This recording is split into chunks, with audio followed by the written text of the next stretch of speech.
41 क्या चल रहा है सीड और मीरा के बीच? मैं डैड के बिना कुछ नहीं कर सकती, वो मुझे ऐसे अकेला छोड़ के कैसे जा सकते हैं, आखिर मैं ही क्यों?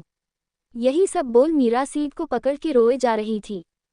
सब ठीक हो जाएगा, तुम इतना क्यों सोचती हो? कुमार और संध्या भी है तुम्हारे साथ और फिर मैं भी यही हूँ, हम सब है तुम्हारे साथ। सीड मीरा के सर पर सहलाते हुए थोड़ा रुक कर बोला।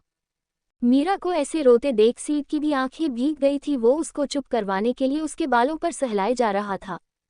करीब आधे घंटे बाद जब सीड को मीरा की सिसकियों की आवाज़ सुनाई देना बंद हो गई तो सीड समझ गया कि मीरा अभी सो गई है। वो उसको अपने से अलग कर एक छोटे बच्चे की तरह बेड पर सुला देता है। सीड जैसे ही मीरा को वहां छोड़कर जाने के लिए उठा तभी उसको महसूस हुआ कि मीरा ने अब तक उसके हाथ को कसकर पकड़ रखी है। ये देख सीड वही उसके बगल में अपने सिर के पीछे पिलो लगा बैठ गया, क्योंकि उसको पता था अभी मीरा को उसकी जरूरत सबसे ज्यादा है, इसलिए वो अभी उसके साथ ही रहना चाहता था। मीरा के चेहरे पर अभी एक डर था, उसके आंखों के नीचे काला हो गया था। ये देख सीड मीरा के करीब जा उसके सिर पर किस करता है। भले ही तुमने मुझे अब तक एक्सेप्ट नहीं किया, पर मुझे अब तुम्हारे डैड के विश्वास पर विश्वास है। इतना बोल सीड मीरा के चेहरे पर देखते हुए वहीं लेट गया। रात के करीब 2 बजे थे तभी मीरा का नींद टूटा नहीं। डैड, इतना मीरा उठी तभी उसने देखा उसके हाथ सीड हाथ से जुड़े हुए थे। सीड वही उसके बगल में बेड से ठीक कर लेटा हुआ था। ये देख मीरा धीरे से सीड का हाथ अपने हाथ से छुड़ा तेजी में अपने पिता के कमरे की तरफ भागी। शशि जी के रूम में सब कुछ था पर आज वो नहीं थे। ये देख मीरा एक बार फिर से रोने लगती है। वो वहीं रोते हुए उनके कपड़ों और उसके रूम में रखे सामानों को देखे जा रही थी। तभी उसकी नज़र उसके डैड की डायरी पर चली गई। मीरा अपने आंसू पोंछते हुए शशि जी की डायरी उठा पलटने लगती है। उस डायरी में शशि जी और मीरा जब बच्ची थी तब से लेके उसके बड़े होने तक का पिक्चर था। ये सब देख मीरा और इमोशनल हो जाती है। आज मीरा को पछतावा हो रहा था कि काश वो कुछ टाइम और अपने पिता के साथ रह पाती, काश वो बिजनेस के पीछे ना भागकर उसके साथ रहने में बिताती तो आज उसको ये सब शायद नहीं देखना पड़ता। इसी गिल्ट के साथ मीरा डायरी के पन्नों को पलटे जा रही थी तभी उसका ध्यान उसके और सीड के शादी के दिन वाले पिक्चर पर गई जिसमें शशि जी उन दोनों को फेरे लेते देख मुस्कुराए रहे थे। उसके साथ कुछ लिखा भी था, आज से मेरी बेटी के जीवन में कोई ऐसा है जो उसको मुझसे भी ज्यादा संभाल कर रखेगा। ये पढ़ते ही मीरा को आज सुबह से जो कुछ भी सीड ने उसके लिए किया था वो सब याद आने लगा। वो उस पिक्चर में अपने डैड के चेहरे पर आए मुस्कान से भरे शांति को महसूस कर सकती थी। मीरा अपने पिता की डायरी लिए उस रूम को बंद कर वहां से अपने रूम के लिए निकल जाती है। सीड कमरे में सो रहा था। मीरा आके उसके बगल में बैठ गई। वो अपने डैड के लिखे शब्दों को ध्यान से याद करते हुए सीड की ओर देख रही थी। सॉरी डैड, इतना बोल मीरा सीड के बगल में आके लेट गई। सुबह सुबह सीड की नींद खुली। वो अपनी आंखें खोल मीरा के साइड देखता है। मीरा कमरे में नहीं थी। ये देख सीड हड़बड़ाता हुआ वहां से उठ बाथरूम को चेक करने भगा। मीरा को रूम और बाथरूम में ना देखकर सीड नीचे गया जहां घर पर काम करने वाले लोग थे। गुड मॉर्निंग सर, क्या मैं आपके लिए नाश्ता लगवा दूं? सीड को अपने सामने देख घर पर काम करने वाली एक मेड बोली। नहीं मीरा, कहाँ है? क्या आप लोगों ने उसको देखा? क्या वो कुछ खा कर गई? मैं तो अभी अभी आई हूँ साहब, मैंने उनको अब तक नहीं देखा। सीड को ऐसे घबराहट में देख मेड ने भी एक ही सांस में जवाब दे दिया। इतना सुनते ही सीड तेजी से मीरा के रूम की ओर भागा। मीरा, क्या तुम्हारे साथ है? बैग से अपना फोन उठा सीड डायरेक्ट कुमार को कॉल लगा देता है। नहीं, क्यों? वो घर पर नहीं है क्या? दूसरी तरफ से कुमार चिंता दिखाते हुए बोला। नहीं पता नहीं कहाँ गई। इतना बोल सीड रूम के खिड़की के पास पहुंच जाता है। पर कहाँ गई होगी वो इतना सुबह? सीड कुमार से इतना बोल ही रहा था तभी उसकी नज़र नीचे गार्डन में बैठी मीरा पर गई जो पौधों को निहार रही थी। वो यही है, तुम अपना काम करो। इतना बोल सीड बिना कुमार की बातें सुन फोन कॉल खत्म कर रूम से बाहर निकल जाता है। सुबह की पहली धूप अभी मीरा के ऊपर पड़ रहे थे। वो अभी उन्हीं फूल के पौधों के बीच बैठी थी जो शशि जी ने मरने से पहले लगाया था। मीरा को ऐसे बैठे देख सीड आके उसके बगल में बैठ जाता है। अपने बगल में किसी के बैठने के आहट से मीरा का ध्यान टूटता है। वो एक नज़र उठाकर देखती है तो सामने सीड था। इन पौधों को डैड ने लगाया था अपने हाथों से, इनमें रोज पानी भी वही देते थे और आज देखो इसमें इतने अच्छे फूल हैं तो उनको देखने के लिए डैड नहीं, मीरा सीड को उन पौधों की ओर इशारा करते हुए बोलती हैं। हाँ, पर उन्होंने इन पौधों की फूलों की खूबसूरती देखने और इसका सेवा करने के लिए तुम की छोड़ दिया है। सीड ये मुंह से इतना सुन मीरा उसकी तरफ एक बार देखती है और फिर वापस अपने डैड के लगाए फूलों की खुशबू की महसूस करने लगती है। कुछ देर ऐसे ही दोनों वहां बैठे रहे। हमें अंदर चलना चाहिए, तुमने कल से कुछ खाया भी नहीं है। सीड कुछ देर ऐसे ही शांत रहने के बाद मीरा से बोलता है, मुझे भूख नहीं। अगर हमारे ना खाने से कोई वापस आ जाता तो मैं कभी खाता ही नहीं, पर ऐसा नहीं होता, सबको आगे बढ़ना पड़ता है, मुझे भी बढ़ना पड़ा था और तुम्हें भी। मीरा की ओर देखते हुए सीड गंभीर आवाज में बोलता है। ये सुन मीरा सीड की ओर देखती है, जिसके आंखों में एक उदासी थी। उसको पता था कि सीड का भी कोई फैमिली नहीं, इसलिए वो अब उसके दर्द को कहीं ना कहीं महसूस कर सकती थी। मीरा की तरफ से कोई जवाब ना मिलते देख सीड उसके हाथ पकड़ लेता है और चलो बोल उठाने लगता है। मीरा बिना कुछ किए उसके साथ चलने लगती है। दोनों जाके डाइनिंग टेबल पर बैठ जाते हैं। सीड के इशारा करते ही नौकर उनके सामने नाश्ता लेकर आ जाते हैं और दोनों को परोस देते हैं। मीरा के सामने खाना रखा था पर वो खा नहीं रही थी। ये देख सीड बोला, खाओ, या फिर तुम ये चाहती हो कि मैं तुम्हें खाना खिलाऊं? नहीं, इतना बोल मीरा ब्रेड उठा खाने लगती है। मैं अब कुछ दिन यही रहना चाहती हूँ, मीरा धीरे से बोली। हाँ क्यों नहीं, मैं आज ही हम दोनों का सामान अपने अपार्टमेंट से मांगा लेता हूँ। सीड मीरा की ओर देखते हुए बोला, जो अब तक सिर्फ उसी ब्रेड के पिश को पकड़े हुए थी। वहीं ऑफिस में सारे वर्कर्स ने जब शशि जी के बारे में सुना तो सबकी आंखें नम हो गईं। कमाल है, क्या ये आज फिर नहीं आने वाला? कृति सीड की डेस्क को खाली देख अपने दोस्तों से बोली। पता नहीं क्या करते रहता है, पहले ऐसा नहीं था। पल्लजा बोली, सुनो, मुझे तुम सब से कुछ बोलना है। सलोनी अपने दोस्तों को ऐसे सीट पर सक करते हुए देख उनके रोकते हुए बोली, क्या? अरे जल्दी बोल, वैसे ही आज का दिन सही नहीं लग रहा। कृति थकते हुए चेयर पर बैठ बोली, वो मेरे डैड शशि सर के अंतिम संस्कार में गए थे, उन्होंने वहां सीट को मीरा मैम के काफी करीब देखा। सलोनी हिचकाते हुए बोली, करीब देखा? क्या मतलब है तुम्हारा? इससे हो सकता है उसको भी खबर लग गई हो तो वो बस वह शशि सर के लिए गया हो, इसमें दूर और कर भी कहाँ से आ गया? पूर्वी चिढ़ते हुए बोली, अरे मेरी माँ, मुझे जो डैड ने बताया वही बोल रही हूँ मैं, बाकी जिसको मानना है मानो, वरना मुझे क्या? सलोंगी अपने डेस्क पर काम करने के लिए बैठते हुए बोली, जरूर तूने कुछ गलत सुना होगा अपना। सीड और मीरा मैम कोई चांस ही नहीं लिया। पूर्वी को समझाते हुए बोली, क्योंकि सबको पता था पूर्वी सीड को पसंद करती है। एपिसोड 42। ऑफिस में आज सारे लोग उदास थे शशि जी के बारे में खबर सुनकर, क्योंकि वो सब शशि जी को अच्छे से जानते थे। शशि जी ने अपने सभी कर्मचारियों का अच्छे से ख्याल रहा था अब तक, इसलिए सब उसके बारे में सोच उदास थे। बेचारी मीरा मैम अब कैसे संभालेंगी खुद को? सलोनी अपने दोस्तों की ओर देखते हुए बोली, संभाल लेगी, वैसे भी वो हम जैसी इमोशनल नहीं। तू ऐसे क्यों बोल रही है? वो भी हमारे तरह इंसान ही है, उनको भी तकलीफ होता है। तुम कहीं की बात को कहीं मत जोड़ो। कृति पूर्वी को गुस्सा दिखाते हुए बोली, क्योंकि जब से पूर्वी को ये पता लगा था कि सीड मीरा के साथ था, उसके मन में मीरा को लेके एक चिड़सी हो गई थी। वैसे मैम की शादी हो गई है पर उनके हस्बैंड कल भी दिखाई नहीं दिए उनके साथ। डैड बता रहे थे मुझे। सलोनी उनको शांत करने के लिए बोली, सीड नहीं दिख रहा क्या? वो आज ऑफिस नहीं आया? पीछे से इनको एक साथ ऐसे बातें करते देख एक लड़की आके बीच में बोली, हाँ शायद कुछ काम होगा। कृति इतना बोली ही थी तभी पूर्वी गुस्से में बोली, तुम्हें क्या, हमें उसके लिए काम करने वाले लोग दिखते हैं जो वो कब आता है और जब जाता है इसकी रिपोर्ट दे तुम्हें? अरे रिलैक्स, इतना क्यों भड़क रही हो? मैं तो बस इसलिए पूछ रही हूँ क्योंकि कल वो बड़ी तेजी से ऑफिस से निकला था और उसके बाद वो और मीरा मैम एक साथ कहीं के लिए निकले थे, तो मुझे बस इस बात का डर है कि कहीं उसने फिर कोई लफड़ा तो नहीं किया ना? वो लड़की थोड़ा थकी आवाज में बोली, नहीं ऐसा कुछ नहीं हुआ है। सालोनी बात संभालते हुए बोली, कल वो मीरा मैम के साथ यहाँ से गया था। इतना बोल पूर्वी कुछ सोचने लगी। उसको ऐसे कुछ सोचते देख सब एक दूसरे को इशारा करने लगे। सबको अंदाजा हो गया था कि आने वाले वक्त में उनके लिए समय और कठिन होने वाला है। मीरा ने आज ऑफिस ना जाने का डिसाइड किया था, इसलिए कुमार ही आज उसका सारा काम संभाला रहा था। आज घर में शशि जी के लिए एक पूजा रखा गया था, उनके आत्मा की शांति के लिए। करीब 2 घंटों के बाद पूजा संपन्न हुआ। मीरा पूरा दिन चुपचाप से रही। रात के वक्त मीरा अपने कमरे में सोई थी, वहीं उसके सामने वाले सोफे पर बैक सीड अपने किसी प्रोजेक्ट की रिपोर्ट पढ़ रहा था, क्योंकि साइड से उसको अपने काम भी देखना था। डैड, मीरा घबराए हुए इतना बोल उठकर बैठ गई। अभी रात के 8 बज रहे थे, लेकिन मीरा शाम से ही सो रही थी, पर अभी शायद मीरा ने कोई बुरा सपना देखी थी, इसलिए वो डर के उठ बैठी। रिलैक्स रिलैक्स, सब ठीक है, इतना बोलकर सीड उससे अपने गले से लगा लेता है।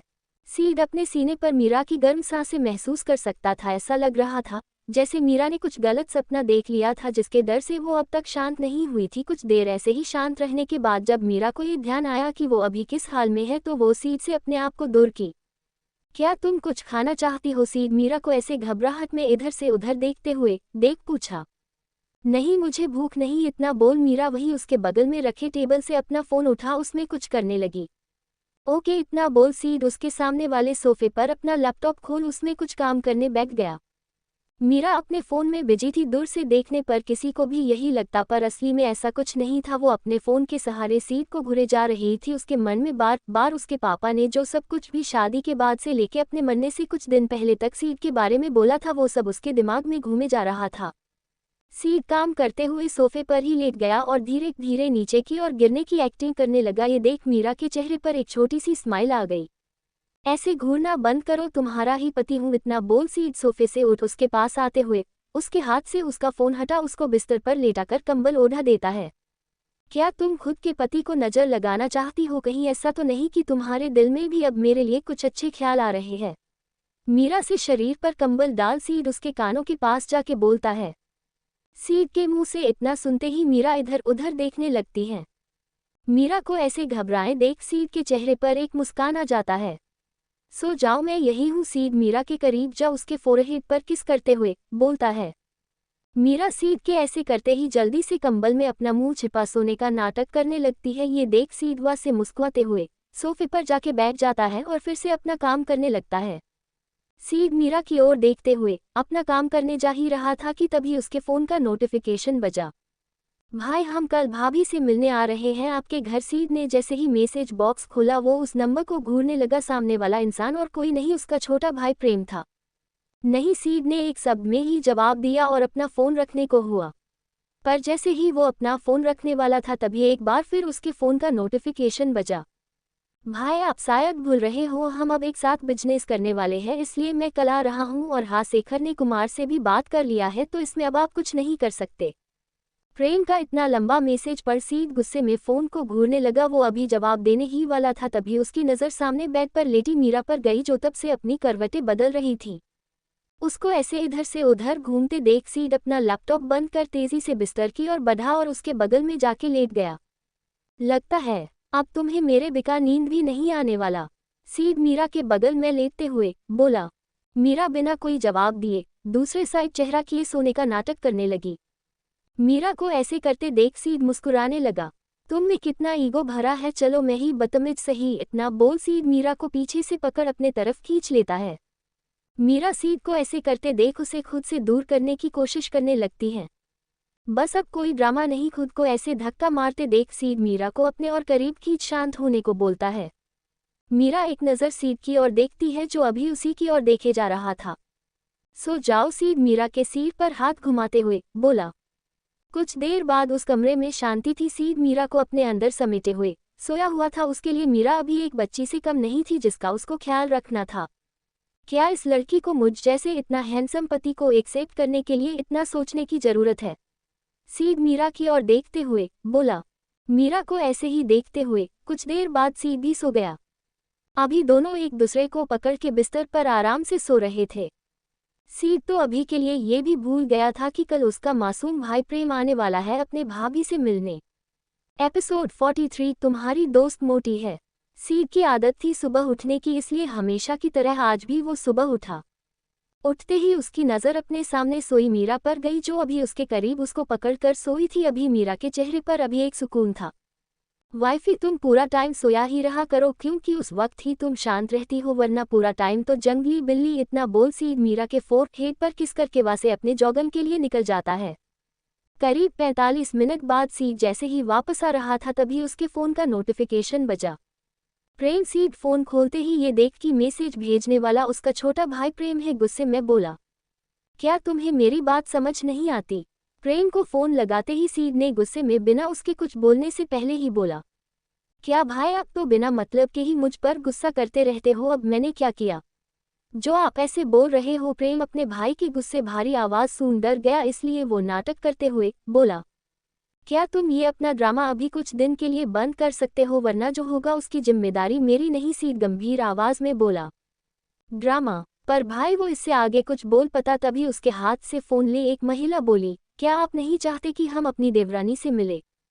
दूसरी तरफ से एक महिला की आवाज सुनते ही सीड शांत हो गया। ठाकुर फैमिली में सिर्फ प्रेम की माँ ही थी जो सीड से रूड होके बात किया करती थी, जो उसको पसंद नहीं करती थी, वरना उनके परिवार के सभी लोग सीड को पसंद करते थे। उसके भाइयों को भी उससे कोई प्रॉब्लम नहीं था, ना ही भाभी को। नहीं, ऐसा कुछ नहीं है, पर आप जैसा सोच रही हो वैसा रिश्ता नहीं हमारे बीच अभी तक। दूसरी तरफ से महिला की आवाज़ सुनते ही सीड शांत हो गया और उनसे शांति से बात किया, क्योंकि ये उसके बड़े भाई की वाइफ कविता थी। देवर जी, वो हम देख लेंगे, आपको तो कोई दिक्कत नहीं ना? नहीं, इतना बोल सीड ने फोन काट दिया। तुम तो बोल रहे थे तुम्हारे सिद्धार्थ भैया बहुत बदल गए हैं, पर ये क्या है? कविता अपने फोन का स्क्रीन प्रेम के आंखों के पास ले जाते हुए बोली। फोन की स्क्रीन पर कॉल इन शो हो रहा था। सच में भाई बदल गए हैं मीरा भाभी के सामने तो वो भीगी बिल्ली की तरह रहते हैं, पर आदत बदलने में तो वक्त लगता है ना। प्रेम मुस्कुराते हुए बोला, जिसे सुन उसकी भाभी भी मुस्कुराने लगी। कुमार मीरा के घर था, वो आज सुबह ही आ गया था क्योंकि उसने बिना बताए ही शेखर को हाँ कर दिया था।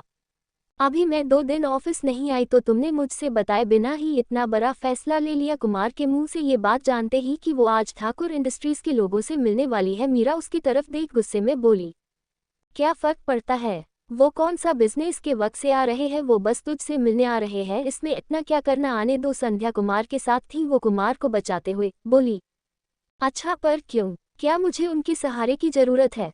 वैसे हम ऑफिस में भी मिल सकते थे, यहाँ घर पर क्यों? मीरा नहीं चाहती थी कि कोई भी उसके पार्टनर्स या क्लाइंट उसके पापा के जाने के वजह से उसकी ओर दया की दृष्टि से देखे या उसके लिए बुरा फील करे। क्या फर्क पड़ता है उनके यहाँ आने से, तो और अच्छा होगा, हमारे बीच रिश्ता ठीक होगा जिससे आगे चलकर हैप्पी मिलेगा। सीट पहले ही आ गया था और अभी वहाँ क्या बात हुआ वो सब उसने सुना था, इसलिए कुमार को बचाते हुए वो उनके पास आते हुए ये बोला, मतलब तुम भी यही चाहते हो कि मैं अपने डैड की मौत को लेके अपने क्लाइंट और पार्टनर्स के साथ रिश्ता ठीक करूं? मीरा के मुंह से ये सुनते ही सीड समझ गया कि वो फालतू में बीच में पड़ा। मैंने ये तो नहीं कहा, पर मेरे हाथों में दर्द हो रहा है, सीड बात बदलने के लिए नाटक करते हुए बोला। उसके इतना बोलते ही सब उसकी तरफ देखने लगे। ऐसे क्या देख रहे हो? तुम लोगों को पता होना चाहिए तुम्हारी दोस्त कितनी मोटी है, रात भर ये मेरे इस कमजोर हाथों पर सिर रख कर सोती रही, जिसके वजह से तुम देख सकते हो इनकी क्या हालत हो गई है। सीड मीरा की ओर इशारा करते हुए कुमार और संध्या से भूली सूरत बताते हुए बोला। उसके इतना बोलते ही संध्या खुलकर हंसने लगी और वही बैठा कुमार अपनी हंसी कंट्रोल करने लगा। मीरा एक नज़र अपने दोस्तों के हरकतों को देख फिर सीड को गुस्से वाले नज़रों से देखने लगी। मीरा मोटी है, वैसे मुझे क्या पता, मैं इसके साथ नहीं सोती और ना ही ये कभी मेरे हाथों पर सिर रखकर सोई है। संध्या मजाज उड़ाने वाले लहजे में बोली। अब जब तुमने उनके बुला ही लिया है तो उसके आने की तैयारी करो। इतना बोल मीरा सीड और संध्या की और गुस्से से देखते हुए वहां से चली गई। उसके जाते ही तीनों खुलकर हंसने लगे। थैंक यू सर मुझे बचाने के लिए। मीरा के जाते ही कुमार सीट की ओर देखते हुए बोला, हम तुम उनके स्वागत की तैयारी करो। इतना बोल सीड वहां से उठा और बिना कुमार और संध्या की ओर देखे वहां से निकल गया। ये भी एक डू है क्या? सीड को जाते देख पीछे से संध्या कुमार से बोली। नहीं, कितने अच्छे तो है, चलो अब काम की तैयारी करें। इतना बोल कुमार भी उठ गया और बाहर की ओर निकल गया। वहीं बैठी संध्या अब तक ये सोचने में लागी थी कि सिद्धार्थ डू है कि नहीं। मीरा अपने कमरे में थी, वो अभी लैपटॉप पर ठाकुर इंडस्ट्रीज वाले प्रोजेक्ट की डिटेल्स देख रही थी। तभी उसका ध्यान अभी जो सीड ने नीचे बोला था उस पर चला गया। वो अपने बिस्तर से उठी और वहीं लगे मिरर में खुद को देखने लगी। क्या मैं सच में मोटी हूँ? मीरा खुद को मिरर में लेफ्ट से राइट घूमते हुए देख बोली। नहीं, वो आदमी बस मेरा मजाक उड़ाते के लिए बोल रहा था। कुछ देर तक खुद को मिरर में देखते रहने के बाद मीरा ने डिसाइड किया कि वो मोटी नहीं है। सीड जो कि उसके पीछे पीछे आया था वो गेट के पास ही रुक गया। मीरा की इन हरकतों को देखकर वो अंदर ही अंदर मुस्कुराने जा रहा था। तुम क्या कर रही हो? क्या तुमने कुछ खाया? रूम के अंदर आते ही सीड मीरा की ओर देखे बिना बोला, जो कि अभी भी मिरर के सामने ही थी। एक तरफ तो ये आदमी बोलता है मैं मोटी हूँ, दूसरे तरफ इसको मेरी खाने की पड़ी है। नहीं, भूख नहीं, मैं अपने टाइम पर खा लूंगी, तुम खुद पर ध्यान दो। मीरा चिढ़ते हुए आवाज में बोली और जाके बिस्तर पर लैपटॉप पर कुछ काम करने लगी। सीड उसके इन हरकतों को देख मुस्कुराए जा रहा था। ठीक है, फिर मैं एक बार अपने प्रोजेक्ट को देख लेता हूँ, शायद वो आज इसको देखे। इतना बोल सीड वहां से निकल गया। मैं मोटी नहीं, ये इंसान मेरा मजाक ही बना रहा था। सीट की जाते ही मीरा बुदबुदाई। करीब 2 घंटे बाद सीट, मीरा, कुमार और संध्या लिविंग रूम में बैठे थे। वे सब वह बैठ प्रेम और उसके साथियों का इंतजार कर रहे थे, क्योंकि उन लोगों ने सुबह आने का ही बोल रखा था।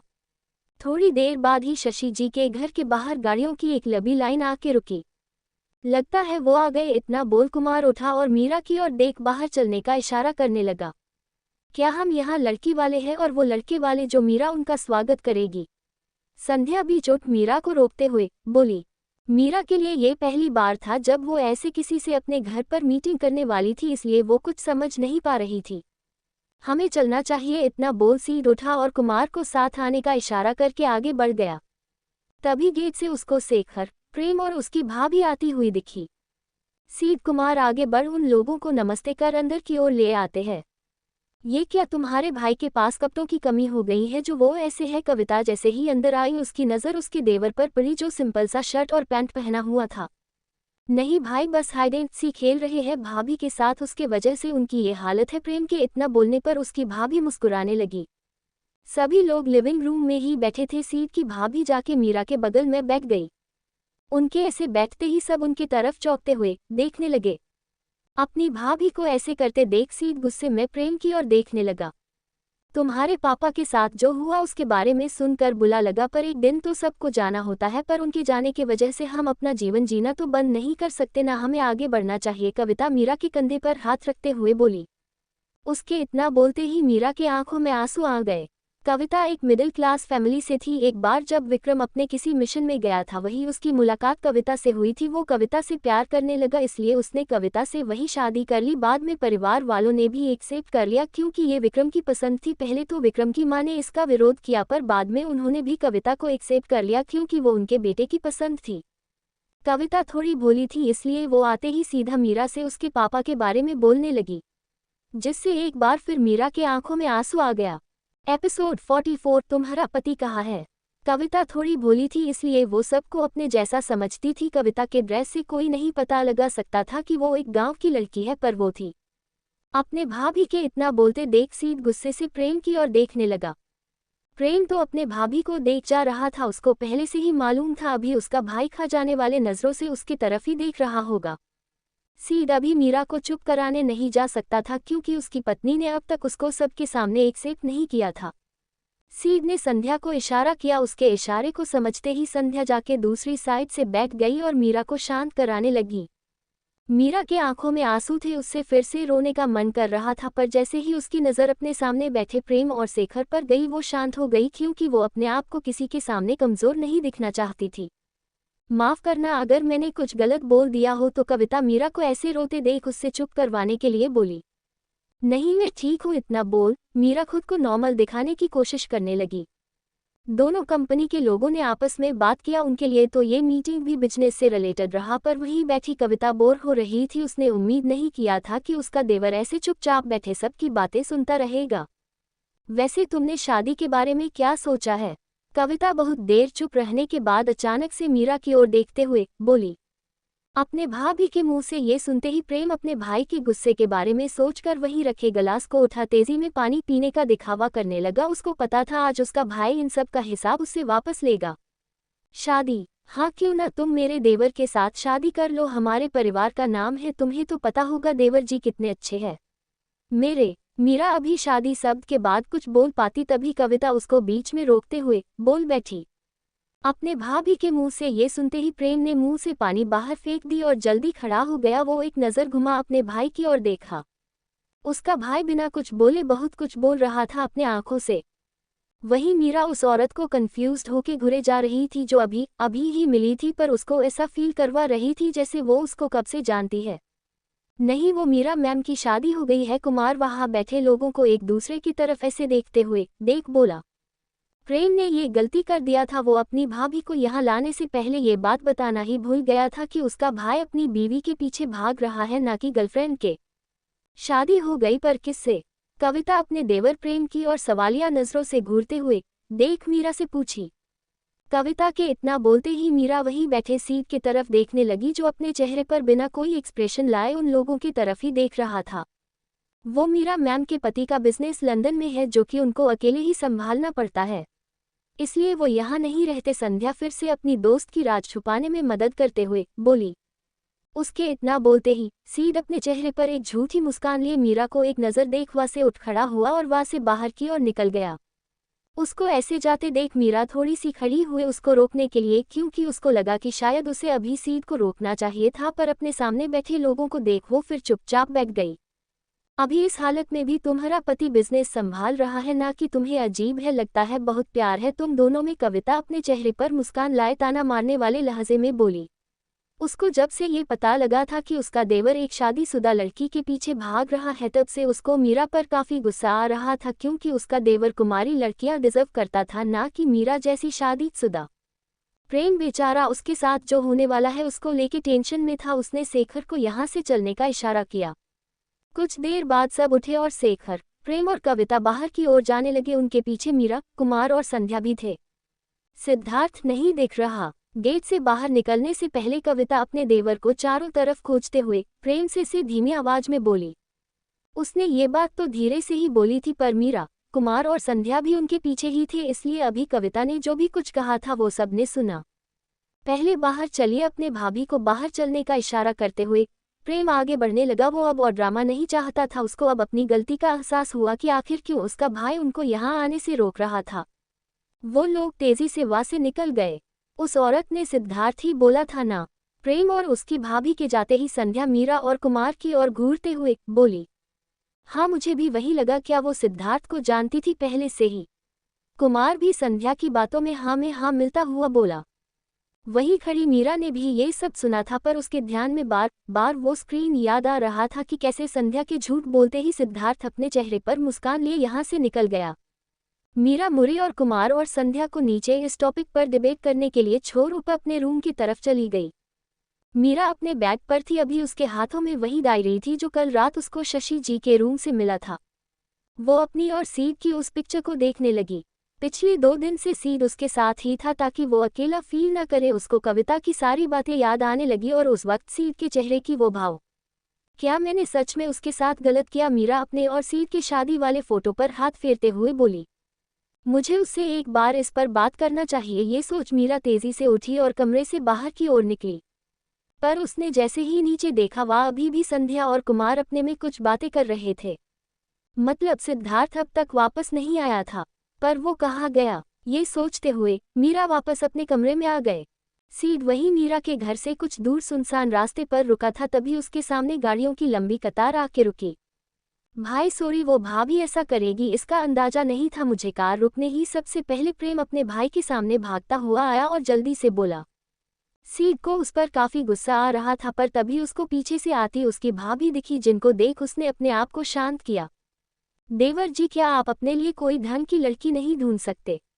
क्या आपको कोई और नहीं मिली जो आप एक शादीशुदा औरत के पीछे भाग रहे हैं? कविता सीड के सामने आते ही शिकायत करते हुए बोली। उसकी इस बात पर सीड अपने भाई की तरफ देखने लगा जो पहले से भूत बनकर खड़ा था।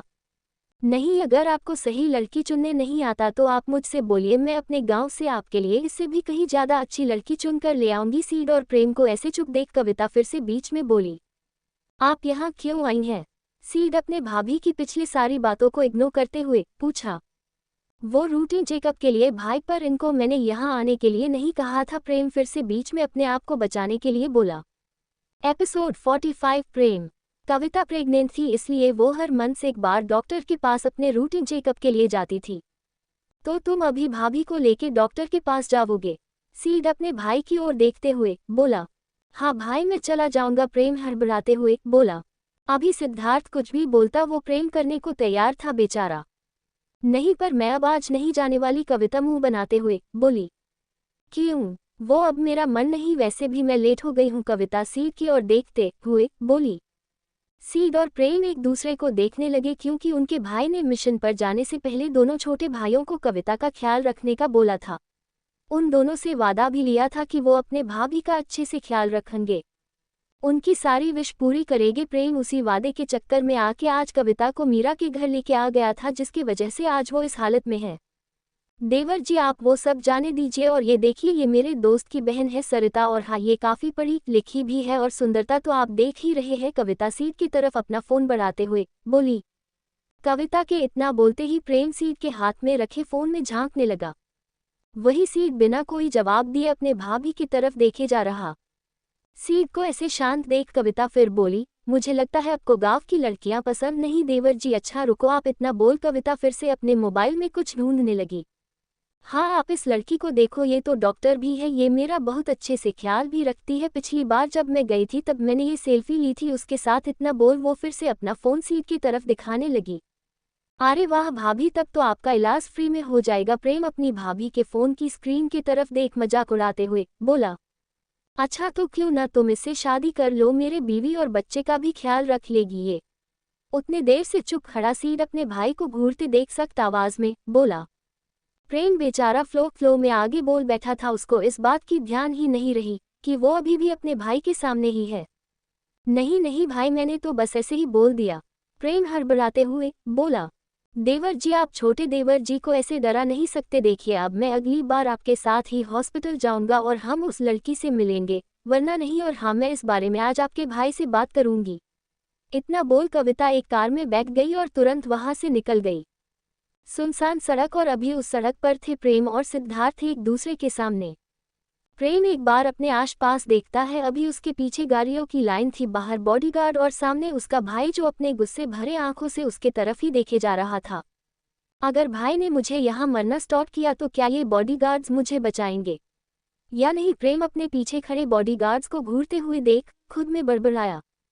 क्यों ना हम कहीं साइड में चलकर बात करें, देखो तुम्हारे पीछे कितने लोग हैं, अच्छा नहीं लगता ना? सीड अपने चेहरे पर एक शातिर मुस्कान दिखाते हुए गुस्से भरी आवाज में बोला।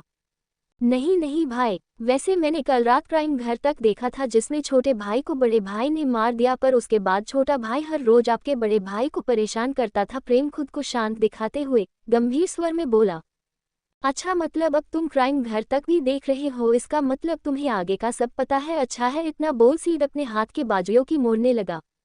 भाई आपको नहीं लगता अभी आपको भाभी के पास जाना चाहिए? आपने देखा नहीं वो कितनी उदास थी और मुझे तो वो थोड़ी कमजोर भी दिख रही थी, प्रेम गंभीर स्वर में बोला। प्रेम अपने भाई को ऐसे उसके तरफ देखते हुए शर्ट की बाजुओं को मोड़ते देख घबराकर इधर उधर देखने लगा। वो बचने के लिए कोई उपाय सोचने में लगा था, तभी उसको मीरा की याद आई। मीरा के बारे में सुनते ही सीड के आंखों के सामने पिछले 2 दिन याद आ गया। उसको याद आया कि वो आज भी कैसे रोने लगी थी। मीरा इतना बोलते ही सीड अपने फ़ोन की तरफ देखा। भाई मैं आपसे बताना भूल गया था, वो कुकरेजा वाले क्लाइंट से आज मेरी एक इम्पॉर्टेंट मीटिंग है, मुझे जल्दी जाना होगा। प्रेम सीड को ऐसे सोचते देख समझ गया कि अभी ही सही वक्त है उसका यहाँ से निकलने का, वरना वो फंस जाएगा। इसलिए वो जल्दी ही अपने भाई के गले लग उसको बाय बोलवा से अपनी कार ले निकल गया।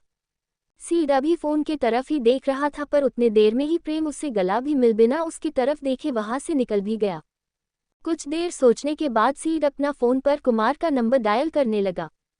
वो लोग गए। सीड फ़ोन मिलाते ही बिना कुमार के कुछ बोलने से पहले ही बोला, जी सर। सीड का नंबर देखते ही कुमार फ़ोन उठाते हुए बोला, और मीरा? कुछ देर शांत रहने के बाद सीड कुमार से पूछा, वो तो बिल्कुल ठीक है सर, अभी अपने कमरे में है, आप बोले तो मैं मीरा को फ़ोन दूं। कुमार को लगा शायद सीड को कुछ काम होगा मीरा से, इसलिए वो उससे ये पूछा। नहीं, इतना बोल सीड ने फ़ोन रख दिया। फ़ोन रखने के बाद सीड अपने सामने देखा, उसके बॉडीगार्ड्स अभी भी उसके गाड़ियों के साथ वही खड़े थे। बलवंत, मैंने तुम्हें प्रेम के साथ रहने के लिए कहा था ना, फिर तुम यहाँ क्या कर रहे हो? सीड अपने बॉडीगार्ड्स के सामने आके उनके हेड से बोला। वो सभी एक दूसरे को देखने लगे, वहीं उनका लीडर अपना सिर झुकाए नीचे देखने लगा, क्योंकि उसको पता था उससे गलती हुई है। निकलो यहाँ से, सबकी तरफ घूरते हुए देख सीड थोड़ा गुस्से में बोला। उसके इतना बोलते ही तेजी में वहां से सारी गाड़ियां निकल गई। अब उस सुनसान सड़क पर सीड अकेला था। मीरा अपने कमरे में बैठ अभी भी सिद्धार्थ के बारे में सोच रही थी। सीड अभी तक वापस नहीं आया था, ये कहीं अपने अपार्टमेंट पर तो नहीं गया ना? पर मैंने तो इतना बोल मीरा अपने कार की चाबी उठा बाहर की और निकल गई। नीचे कुमार और संध्या अभी भी कुछ काम कर रहे थे। तुम लोग आज ऑफिस नहीं जाने वाले? कहीं तुम भी मेरी तरह छुट्टी पर तो नहीं? नीचे आते ही मीरा कुमार और संध्या की ओर देखते हुए बोली। नहीं, वो तो हम तुझे अकेला नहीं छोड़ना चाहते थे। अकेला? मीरा संध्या के सामने जा उससे पूछी। अरे मतबल अभी तेरे साथ कोई नहीं, ना सिद्धार्थ भी नहीं, इसलिए हम दोनों अभी तेरे साथ रहेंगे। अच्छा फिर तुम रहो, इतना बोल वो वहां से आगे बढ़ गई। ये कहा जा रही है, पता नहीं संध्या की बातों का जवाब दे, कुमार कुछ सोचते हुए बोला। मीरा अपने कार के पास जा उसको स्टार्ट कर घर से बाहर निकल गई। आज 2 दिन बाद मीरा अपने घर से बाहर निकली थी। कुछ देर बाद ही मीरा सीड के अपार्टमेंट के बाहर थी। वो सीड से बात करना चाहती थी पर सीड अब तक घर नहीं आया था। ये देखते हुए मीरा उसके अपार्टमेंट आई थी।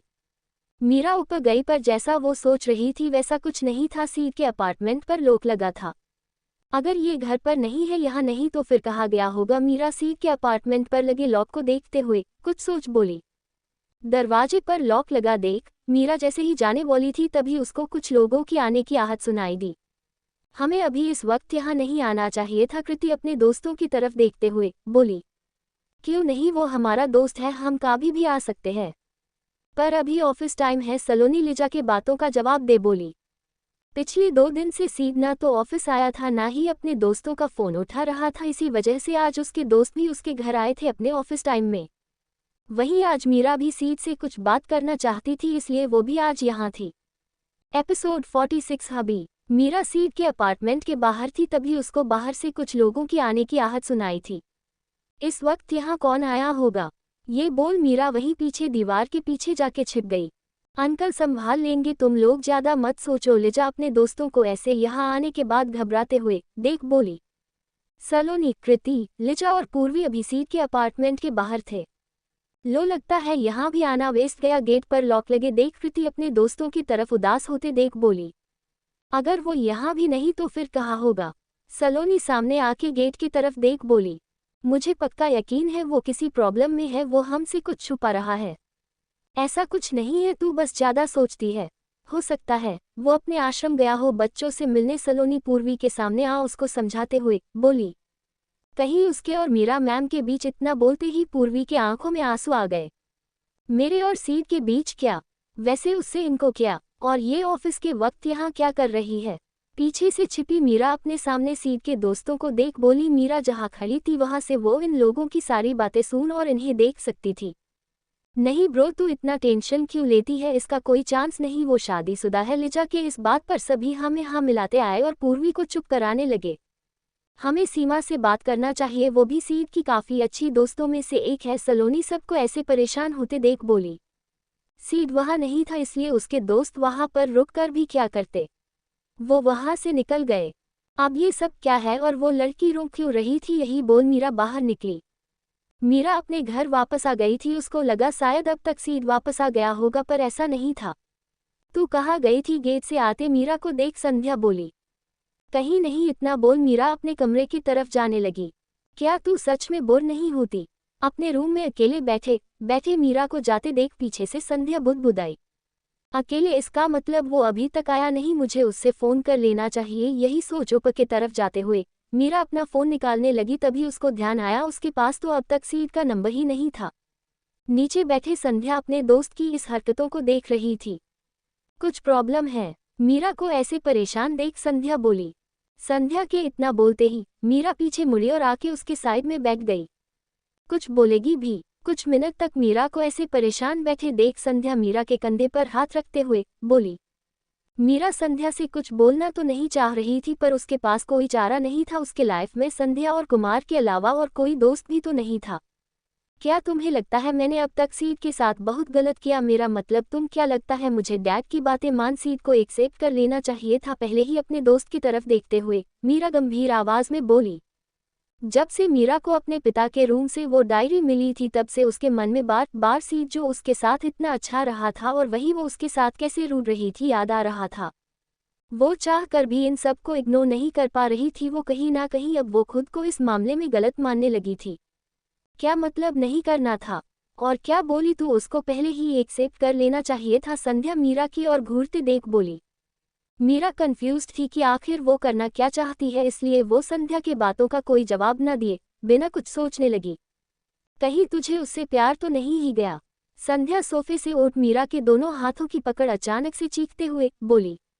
नहीं, ऐसा कुछ नहीं है, मैं बस डैड के इस फैसले को भी एक दिल से एक्सेप्ट कर ले देखना चाहती हूँ। तुझे नहीं पता पर ये प्यार ही है। वैसे तू बहुत अच्छा सोच रही है। इतना बोल संध्या मीरा को हक कर लेती है। अपने दोस्त को ऐसे करते देख मीरा जो पहले से कंफ्यूज थी वो अब और कंफ्यूज हो गई। ये सब छोड़, तू ये बता तेरे पास उसका नंबर है? मीरा संध्या को खुद से अलग करते हुए बोली। किसका? सिद्धार्थ का। संध्या के एक्सप्रेशन को इग्नोर कर मीरा शांत लहजे में बोली। क्या मतलब? तेरे पास अब तक जीजू का नंबर नहीं? संध्या मीरा के सामने बैठ उसकी तरफ आंखें फाड़ कर देखते हुए बोली। संध्या के ऐसे बोलते देख मीरा उसकी तरफ से मुंह घुमा दूसरे तरफ देखने लगी। ला अपना फोन दे। संध्या टेबल से अपना फोन उठा मीरा से उसका फोन मांगने लगी। हाँ ये रहा। इतना बोल साध्य ने मीरा की और उसका फोन लेने के कुछ देर बाद वापस कर दी। हबी अपने फोन में सीट के नंबर के साथ हबी नाम देख मीरा संध्या की और घूरते हुए देख बोली। हाँ हबी, आजकल लोग यही बोलते हैं, अब पहले वाला टाइम नहीं। या फिर बेबी सोना तू कहे तो मैं उससे अच्छा कुछ लिख दूं। संध्या मीरा की और शरारती मुस्कान देते हुए बोली। मीरा को पता था उसके दोस्त से कोई भी बहस में नहीं जीत सकता था, इसलिए वो बात खत्म करने के लिए बोली। नहीं तूने ठीक किया है। इतना बोल मीरा संध्या के बगल से उठ सीट के नंबर पर कॉल लगाने लगी। ये फोन भी नहीं उठा रहा, ऐसा क्या कर रहा है? 2-3 बार रिंग जाने के बाद भी जब सीड ने कॉल का कोई जवाब नहीं दिया तो मीरा संध्या की तरफ देखते हुए बोली। होगा कहीं बिजी। वैसे तुझे पता नहीं तेरे पति के बहुत सारे दोस्त हैं, वो भी सिर्फ लड़कियां, उन्हीं में से किसी एक के साथ होगा। संध्या मीरा के बातों का जवाब देते हुए जल्दी में बोली। संध्या के इतना बोलते ही मीरा संध्या की ओर घूरने लगी। अरे मेरा मतलब था कहीं पार्टी या मीटिंग के लिए गया हो। मीरा को ऐसे घूरते देख संध्या तेजी में बोली। मीरा संध्या को कोई जवाब न दे वहां से उठी और ऊपर की तरफ चली गई। ये बात कुमार को बताना चाहिए। मीरा के जाते ही संध्या अपने फोन में कुमार का नंबर निकाल उस पर कॉल लगाने लगी। मीरा अपने कमरे में जाके बेड पर बैठ गई। वो बार बार सीट को कॉल लगाते रही पर सामने से कोई रिस्पॉन्स नहीं मिल रहा था। Dad I am sorry. इतना बोल मीरा अपने फोन में लिखे सिद्धार्थ के नाम की तरफ देख कुछ सोचने लगी। वही सिद्धार्थ वही अपने होटल के रूम में था जहां वो हर रोज रहता था। उसके सामने कुछ फाइल्स और शराब की बोतलें रखी थी। ये वो सारे प्रोजेक्ट्स थे जिसको सीड को एक बार देखना था, उसके बाद ही इन प्रोजेक्ट्स पर फैसला होता। सीड फाइल्स को एक साइड हटा, वही रखे शराबी की बोतल को उठा, सीधा मुंह में लगा पीने लगा। उसको लगा था शायद मीरा आज उसके लिए कुछ बोलती, पर नहीं, वो आज भी संध्या के बातों पर चुप थी। यही सब सोचते हुए सीड शराब पीने लगा। जब उसको आज तक अनाथ सिद्धार्थ पसंद नहीं आया तो भला उसको नाजायज सिद्धार्थ ठाकुर कहाँ से पसंद आएगा। यही सोच सीड दूसरी बोतल खोल पीने लगा। वही साइड में रखा उसका फोन वाइब्रेट किए जा रहा था पर सीड को कुछ सुनाई ही नहीं दे रहा था।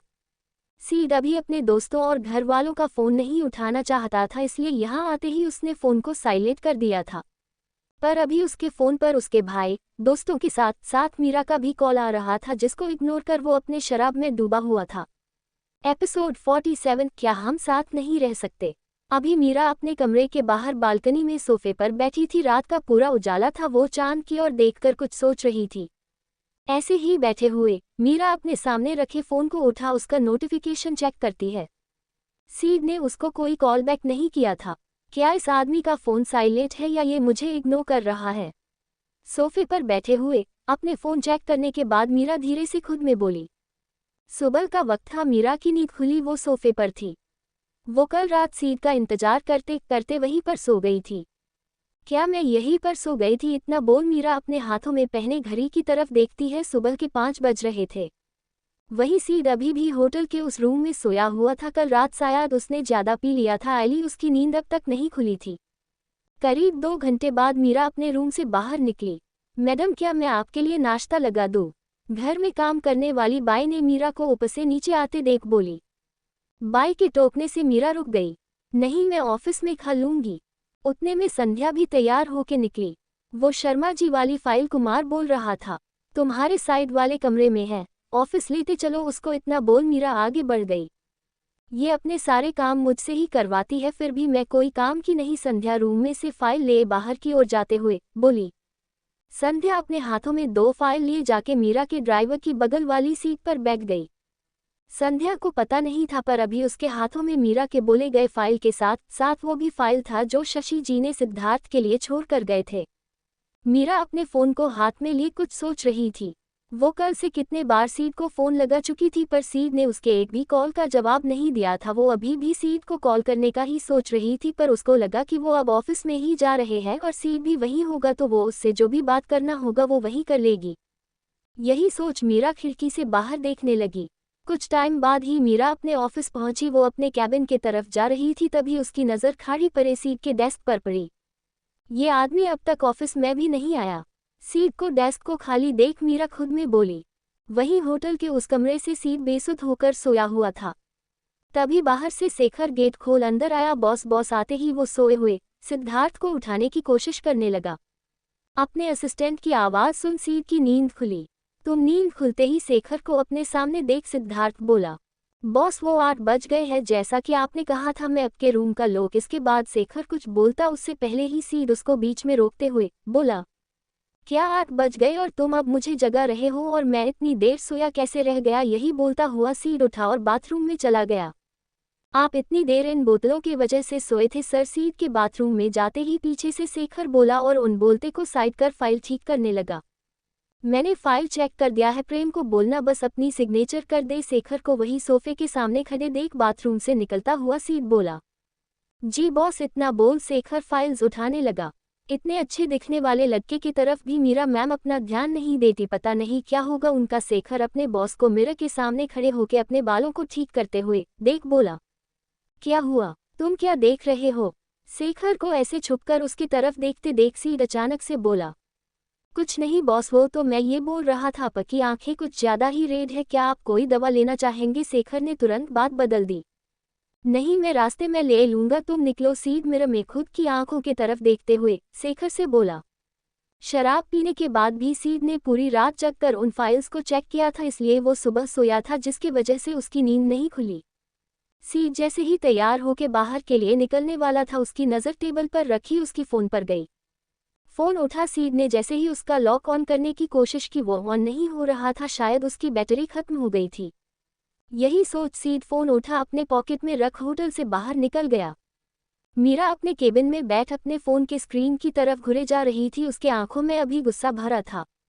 कल रात जब वो फ़ोन लगाने की कोशिश कर रही थी तो सीड उठा नहीं रहा था और अभी उसका फ़ोन स्विच ऑफ बता रहा था।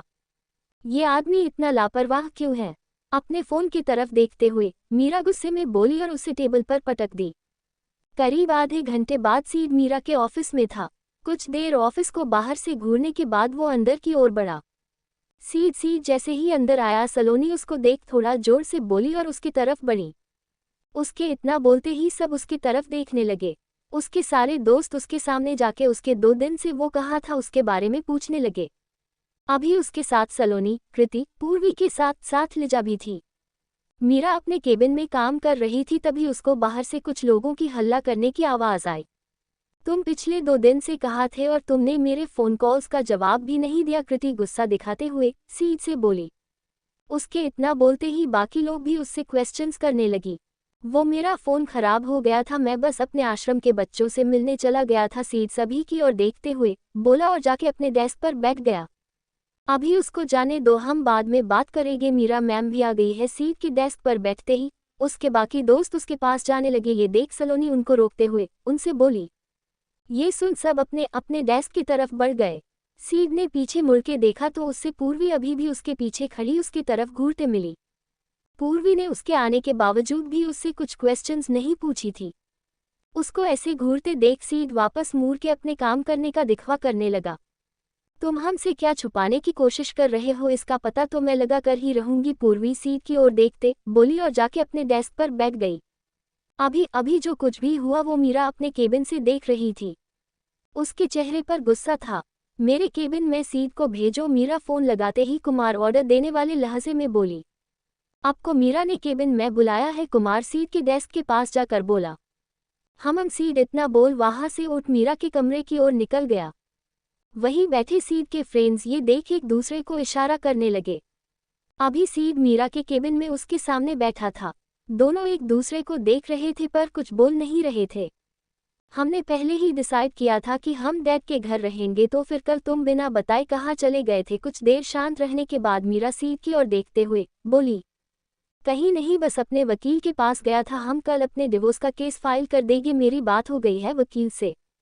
डिवोर्स सीड के मुंह से डिवोर्स शब्द सुनते ही मीरा तेजी में बोली, क्यों? इसमें इतनी चौंकने वाली कौन सी बात है? हमसे पहले ही डिसाइड नहीं किया था, हम आगे चलकर डिवोर्स ले लेंगे।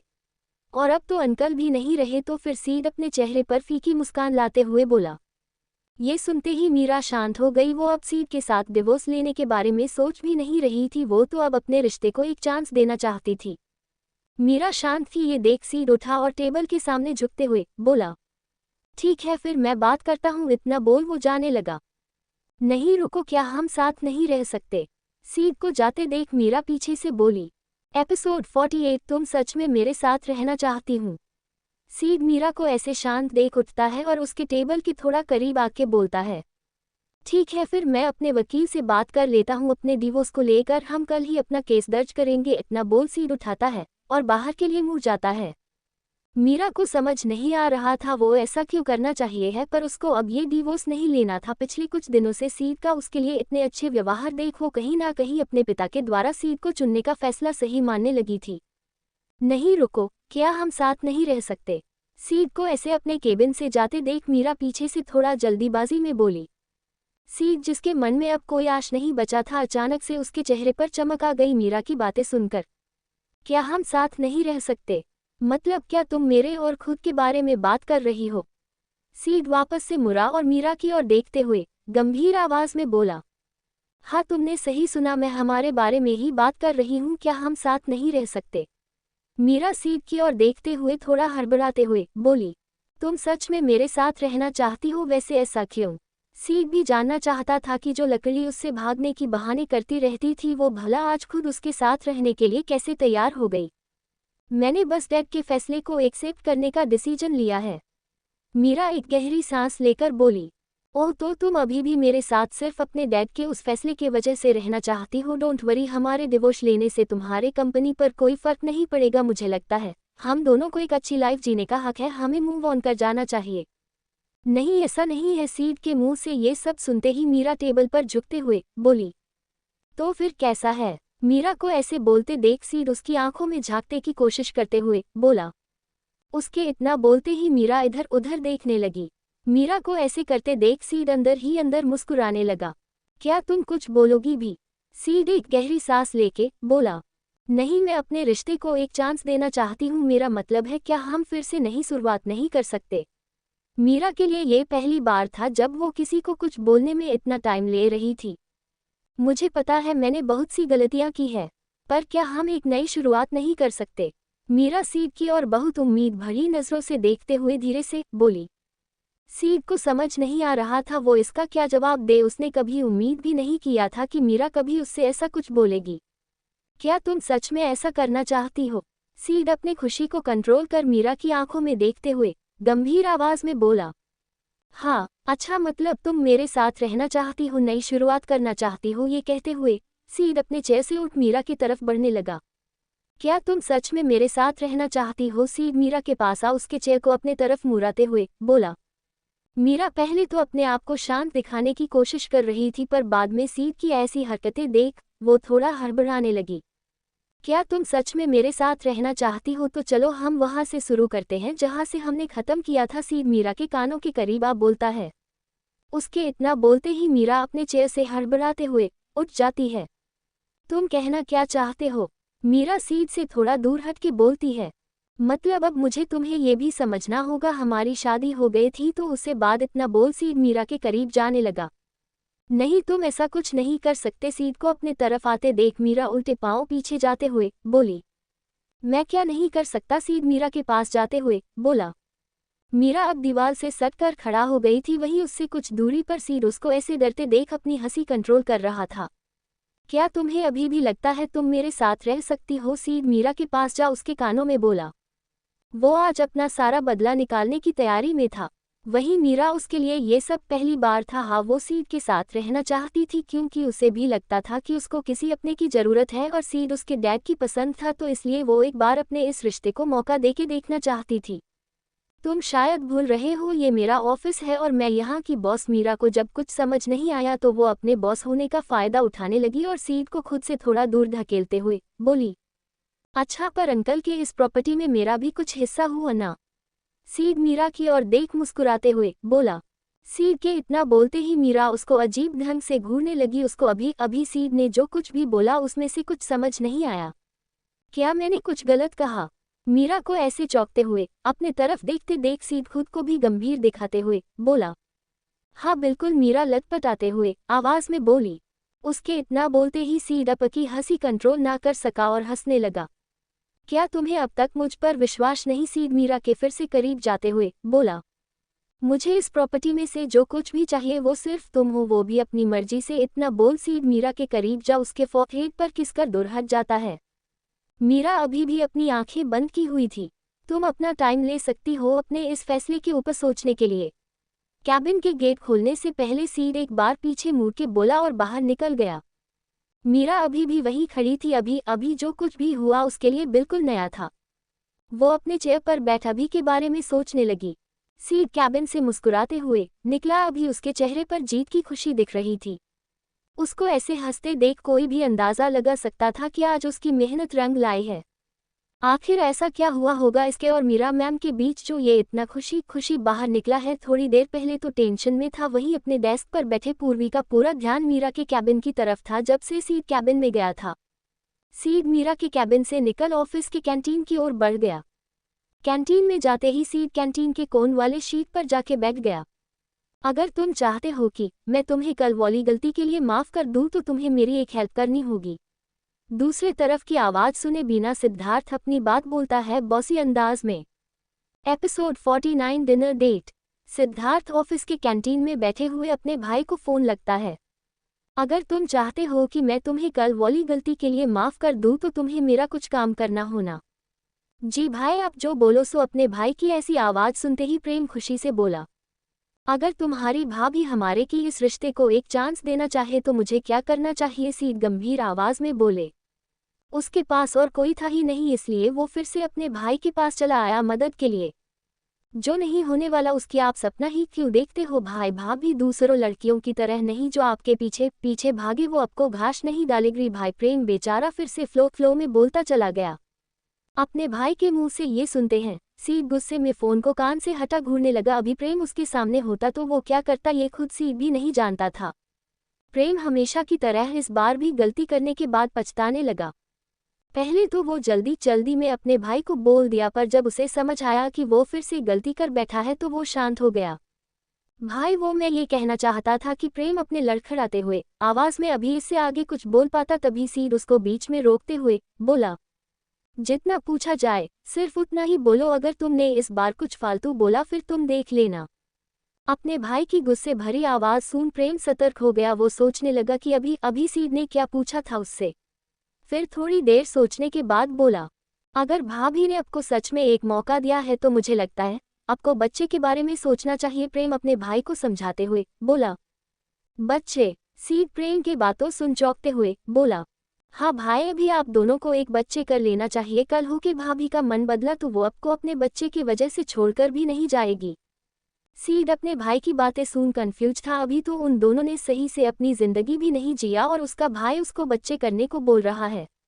आप इतना क्या सोच रहे हो भाई? वैसे भी आपकी शादी हो गई है तो अब आप दोनों में सेक्स होना तो नॉर्मल है। या आपको लगता है भाभी आपको हाथ नहीं लगाने देगी? तुम अब हद से ज्यादा बोल रहे हो। मुझे तुम्हारे लिए जल्दी ही कुछ सोचना होगा। इतना बोल सीड ने गुस्से में अपना फोन काट दिया। सीड फोन कॉल काट कर शांति से वहीं बैठा रहा। सीड बैठा था तभी वहां उसके टेबल पर आके सीमा बैठ गई। बॉस वो बड़े। अभी सीमा इससे आगे कुछ बोल पाती तभी सीड उसको रोकते हुए बोला। तुम्हें क्या लगता है एक लड़की को इम्प्रेस करने के लिए क्या करना चाहिए? क्योंकि उसको समझ नहीं आ रहा था वो आगे क्या करे और कैसे। इसलिए सीमा को देखते ही सीड ने अपने प्रश्न उससे पूछ लिया। सीमा जो कि अभी सीड को कुछ बताने आई थी वो अपने बॉस के इस क्वेश्चन को सुन चौंकते हुए उनकी तरफ देखने लगी। एक लड़की को इम्प्रेस करने के लिए क्या करना चाहिए? सीड फिर से बोला।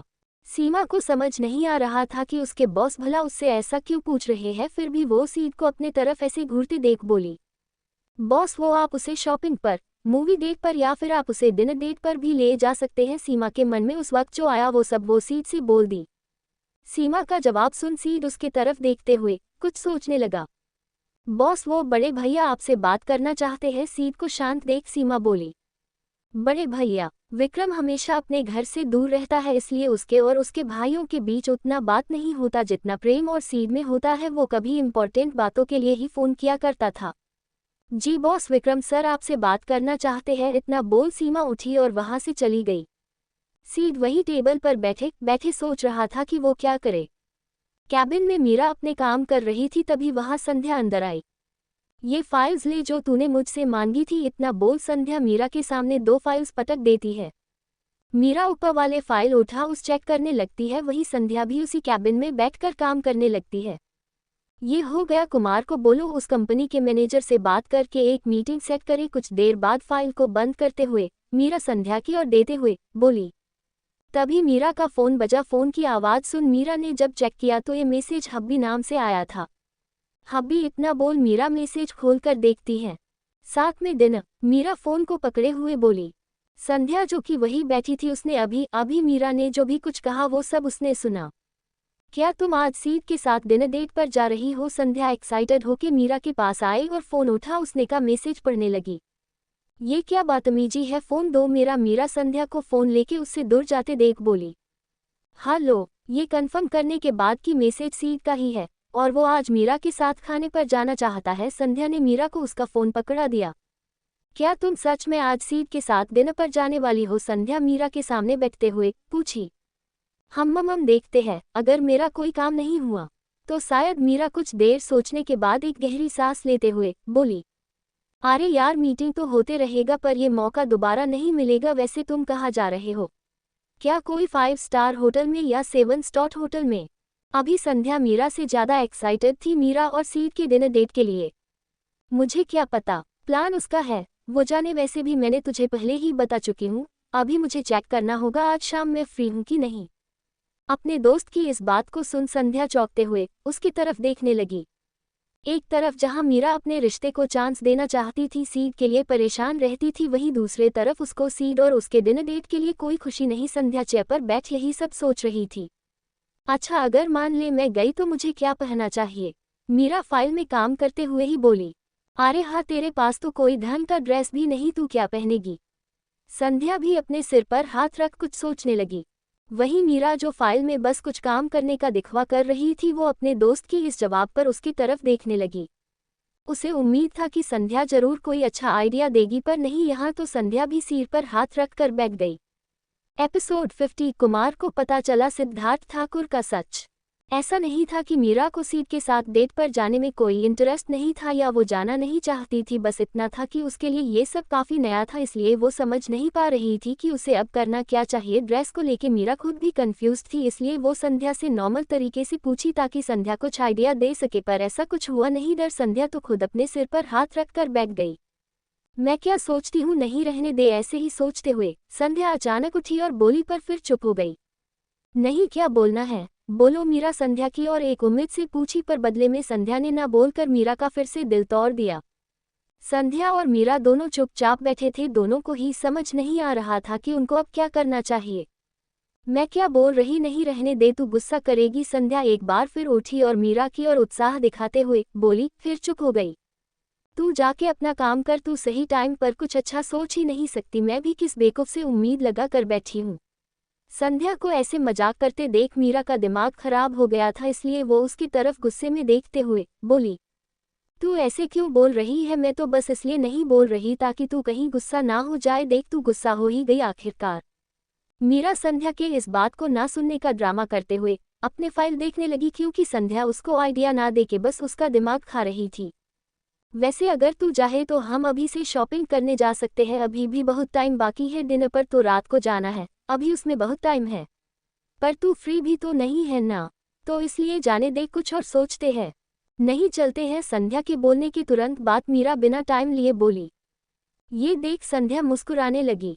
कोई बोल रहा था उसके पास तो डिनर पर जाने का भी टाइम नहीं, फिर डिनर में पहनने के लिए कौन सी ड्रेस ले, उसके लिए भला टाइम कहाँ से आ गया? संध्या मीरा का मजाक उड़ाते हुए बोली। संध्या के इतना बोलते ही मीरा इधर उधर देखने लगी। ये देख संध्या आगे बढ़ी और मीरा के पास का उसके पीछे से गले लगते हुए बोली। अगर तूने मन बना लिया है आगे बढ़ने का तो फिर खुद को इतना रोकना क्यों? सीड अच्छा लड़का है, तेरा दिल जो करने को करता है वो करे, सोचे बिना कि लोग क्या कहेंगे। अगर कुछ है किसी के लिए दिल में तो एक्सेप्ट कर। मैं ऐसा कुछ नहीं सोच रही, ना ही कुछ करने वाली। तू हट यहाँ से वरना तुझे नेक्स्ट मंथ बोनस नहीं मिलेगा।